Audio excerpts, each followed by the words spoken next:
ইন্ডিয়ার তো আমি এটা নিয়ে পরশুদিন আমি এটা নিয়ে কথা বলেছি। ইন্ডিয়ার এরা খুবই ন্যাক্কারজনক ঘটনা।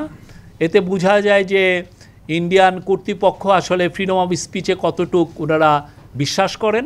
হ্যাঁ, আমরা এটা দেখছি, এবং যাদেরকে বন্ধ করে দেওয়া হয়েছে তাদের অনেকেই বাংলাদেশে এরা খুবই রেসপেক্টেড নিউজ পেপার বা ওয়েবসাইট বা টিভি স্টেশন, এবং এতে বোঝা যায় যে তারা আসলে সত্যকে নিতে পারছেন না, সত্য কথাকে আসলে তারা নিতে পারছেন না। এটা হচ্ছে আমার মতামত। এবং আমি মনে করি যে অনেকে আমাকে বলছে আমরা পাল্টা অ্যাকশনে যাব কিনা। আমাদের কোনো ইচ্ছা নাই পাল্টা অ্যাকশনে। তাতে হবে কি, তাদের অ্যাকশনটাকে লেজিটিমাইজ করা হবে, তাদের অ্যাকশনটাকে বৈধতা দেওয়া হবে। আমাদের এটা কোনো ইচ্ছা নাই।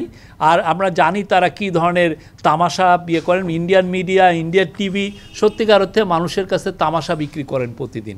মনে হচ্ছে যে ওই আগেকার ইন্ডিয়ার জি টিভিতে যে নাটকের অপেরা যেগুলো দেখি সেগুলোরই একটা খণ্ডিতাংশ ওদের টিভিতে দেখা যায়। তো আমাদের রিডাররা, আমাদের ভিউয়াররা তো এটা নিচ্ছেন না।